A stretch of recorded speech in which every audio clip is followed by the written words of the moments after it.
Indian defence news Hindi के एक नए एपिसोड में आपका स्वागत है। दोस्तों, भारत की एयर डिफेंस क्षमता को लेकर एक बहुत बड़ी खबर सामने आई है। दावा किया जा रहा है कि भारतीय वायुसेना अगर रूस के 5वीं पीढ़ी के स्टेल्थ फाइटर यानी Su-57 फाइटर को खरीदती है तो इससे भारत के लिए काफ़ी ज़्यादा स्थिति मजबूत हो जाएगी, क्योंकि इसे भारत के पहले से मौजूद S-400 एयर डिफेंस सिस्टम, जिसको हम S-400 ट्रायम्फ के नाम से भी जानते हैं, उसके साथ इसको जोड़ा जा सकता है। यानी कि एक तरफ जमीन पर मौजूद S-400 एयर डिफेंस सिस्टम दुश्मन को खोजेगा, तो वहीं दूसरी तरफ हवा में उड़ रहा Su-57 उसी जानकारी के आधार पर हमला करेगा। लेकिन सवाल यह है कि आखिरकार यह तकनीक काम कैसे करेगी? क्या इससे पाकिस्तान के J-35 जो कि भविष्य में संभावित है कि चीन से ही मिलेंगे, और चीन के मौजूदा J-20 जैसे स्टेल्थ फाइटर के लिए खतरा बढ़ जाएगा? और क्या यह वास्तव में भारत की एयर डिफेंस रणनीति को पूरी तरीके से बदल सकते हैं? आज के इस वीडियो में हम इन्हीं सारे सवालों का जवाब से ढूंढेंगे विस्तार से। चलिए शुरू करते हैं। सबसे पहले समझते हैं कि खबर क्या है। रूस की ओर से यह दावा किया गया कि वो भारत के पास पहले से मौजूद S-400 Triumph air defence system को भविष्य में Su-57E स्टेल्थ फाइटर के साथ जोड़ सकते हैं। इसका मतलब ये होगा कि दोनों प्लेटफॉर्म एक दूसरे के साथ रियल टाइम में टारगेट डेटा को शेयर करेंगे। यानी अगर S-400 ट्रायम्फ किसी दुश्मन के विमान को पहले देख लेता है तो उसकी पूरी जानकारी वो सीधे Su-57 फैलन तक पहुंचा सकता है, और अगर Su-57 पहले किसी लक्ष्य का पता लगाता है तो वो भी उसी जानकारी को एयर डिफेंस नेटवर्क में वापस भेज सकता है। और यही आधुनिक युद्ध की नेटवर्क सेंट्रिक वॉरफेयर की अवधारणा है। अब यहाँ पर आइए जान लेते हैं पहले कि sensor to shooter kill chain क्या है, जिसको लेकर रूस ने काफ़ी बड़ी बड़ी बातें करी हैं। रूस के रिपोर्ट में बार बार सेंसर टू शूटर का शब्द का इस्तेमाल किया गया है। इसका मतलब बहुत आसान है, यानी कि एक सिस्टम केवल दुश्मन को खोजेगा और दूसरा सिस्टम उस पर हमला करेगा। यानी दोनों अलग अलग काम करेंगे लेकिन एक ही नेटवर्क से जुड़े होंगे। इस मॉडल में S-400 एयर डिफेंस सिस्टम बनेगा सेंसर और Su-57 फैलन बनेगा शूटर। इससे प्रतिक्रिया देने का समय काफी कम हो जाएगा। आखिरकार S-400 कैसे दिखता है ये जानना जरूरी है। अब बात करते हैं S-400 एयर डिफेंस सिस्टम की सबसे बड़ी ताकत की। S-400 एयर डिफेंस सिस्टम केवल कोई मिसाइल लॉन्चर नहीं है, उसकी असली ताकत है उसका रेडार नेटवर्क। इसमें मौजूद 96 L6E सर्विलेंस रेडार तकरीबन 350 किलोमीटर तक के हवाई लक्ष्यों को ट्रैक कर सकता है। और ये केवल फाइटर जेट ही नहीं बल्कि क्रूज मिसाइल, ड्रोन, हेलीकॉप्टर और कुछ लो ऑब्जर्वेबल यानी कि स्टेल्थ लक्ष्यों का भी पता लगाने में सक्षम है। हालांकि स्टेल्थ विमान, आपको लगता होगा या आपके मन में यह भ्रांति हो अगर कि पूरी तरीके से रडार पर इनविजिबल होते हैं, तो यह गलत है। उनका भी रडार सिग्नेचर होता है, लेकिन वो अपेक्षाकृत थोड़ा छोटे रडार क्रॉस सेक्शन को दिखाते हैं, जिससे कि उनको डिटेक्ट कर पाना या उनको पहचान पाना थोड़ा मुश्किल होता है।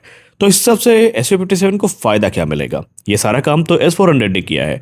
यही से शुरू होता है असली गेम। अब मान लीजिए कि Su-57 हवा में उड़ान भर रहा है और उसे अगर खुद अपना रडार ऑन करना पड़ा तो उसकी लोकेशन दुश्मन को पता चल सकती है। लेकिन अगर S-400 एयर डिफेंस सिस्टम पहले ही लक्ष्य की जानकारी भेज दे तो Su-57 को हर समय अपना रडार ऑन करने की ज़रूरत नहीं होगी। यानी कि स्टेल्थ क्षमता भी बनी रहेगी और लक्ष्य की जानकारी भी मिलती रहेगी, और युद्ध में ये एक बहुत बड़ा फायदा माना जाता है। अब रूस का जो Su-57 है, इसमें जो बेल का ऐसा रडार यूज़ होता है, ये भी काफ़ी पावरफुल है।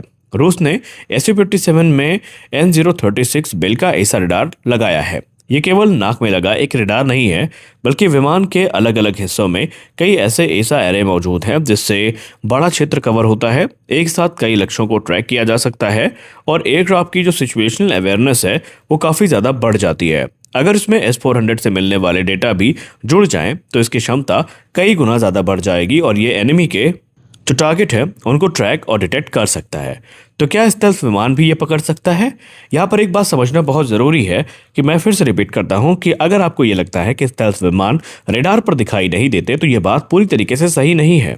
स्टेल्थ तकनीक केवल रेडार सिग्नेचर को कम करती है। इसका मतलब ये नहीं है कि विमान पूरी तरीके से गायब हो जाता है।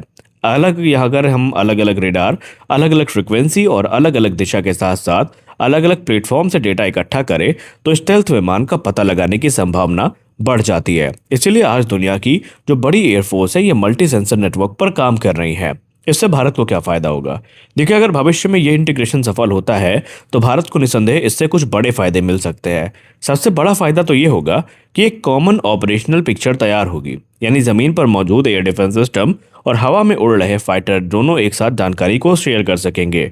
दूसरा बड़ा फायदा ये है कि निर्णय लेने की गति तेज होगी, यानी ये हमें कंफ्यूजन नहीं रहेगी कि सामने से कौन सा टारगेट आ रहा है, इसको एंगेज कब करे। ये सारी चीजें थोड़ा तेज होगी। तीसरा, दुश्मन के स्टेल्थ विमानों की पहचान करने की संभावना भी काफी ज्यादा बढ़ जाएगी। और चौथा बड़ा फायदा यह है कि SU-57 को हर समय अपना रडार ऑन नहीं रखना पड़ेगा। इससे उसकी स्टेल्थ क्षमता भी मेंटेन रहेगी और दुश्मन की पकड़ में भी वो जल्दी नहीं आएगा। अब आते हैं मेन टॉपिक पे कि क्या ये चाइना की J-20 और भविष्य में संभावित है कि चाइना पाकिस्तान को भीख में J-35 भी दे दे तो उसके लिए ये उपयोगी साबित होगा या उसके खिलाफ उपयोगी साबित होगा। देखिए, भविष्य में भारत के सामने निसंदेह चीन के J-20 या फिर पाकिस्तान द्वारा संभावित संचालित विमान जो कि चाइना या किसी भी देश का हो सकता है, इसका खतरा तो आएगा ही आएगा। तो S-400 एयर डिफेंस सिस्टम और SU-57E जैसे नेटवर्क आधारित सिस्टम भारत की हवाई निगरानी और प्रतिक्रिया क्षमता को मजबूत कर सकते हैं। जी हाँ, कर सकते हैं। हालांकि ये कहना सही नहीं होगा कि केवल इस इंटीग्रेशन से किसी स्टेल्थ विमान का पता लग जाएगा या उसे मार गिराना निश्चित हो जाएगा। वास्तविक परिणाम जो है वो कई कारकों पर निर्भर करते हैं, जैसे रडार की स्थिति, इलेक्ट्रॉनिक वॉरफेयर, मौसम, पायलट की रणनीति और युद्ध की परिस्थितियां। लेकिन मान लेते हैं कि अगर ऐसा हुआ तो फिर निसंदेह चीन और पाकिस्तान के लिए दिक्कतें बढ़ जाएंगी। अब यहाँ पर क्या भारत ने SU-57 खरीद लिया है? क्योंकि इस डिबेट का सबसे बड़ा मुद्दा तो तभी होगा या पॉइंट ही तभी होगा जब भारत इन विमानों को खरीदेगा। देखिए, भारत ने इसको खरीद लिया है या नहीं खरीद लिया है, फिलहाल इसका जवाब है नहीं। अभी तक भारत सरकार ने या वायुसेना ने कोई आधिकारिक घोषणा नहीं करी है, लेकिन हम इस बात से भी इनकार नहीं कर सकते कि रूस और भारत के बीच में कई बार इसको लेकर बातचीत हुई और अभी हाल ही में मिनिस्टर ऑफ डिफेंस की हाई लेवल मीटिंग में इस टॉपिक पे एक गहन चर्चा हुई है। लेकिन अभी अगर हम बात कर लें इस पूरे इंटीग्रेशन की तो ये फिलहाल प्रस्तावित है और ये SU-57 प्रपोजल के साथ में ही आ रहा है और संभावित परिदृश्य के रूप में इसमें चर्चा की जा रही है। इसीलिए इसको भविष्य की संभावना के रूप में देखा जाना चाहिए।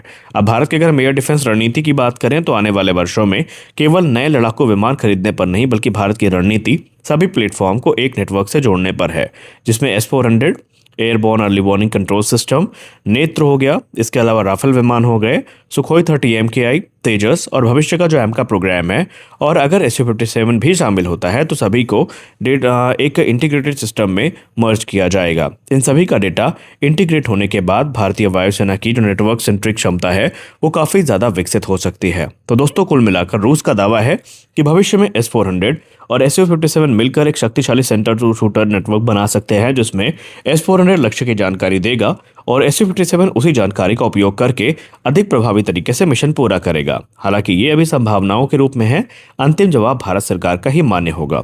आपकी क्या राय है?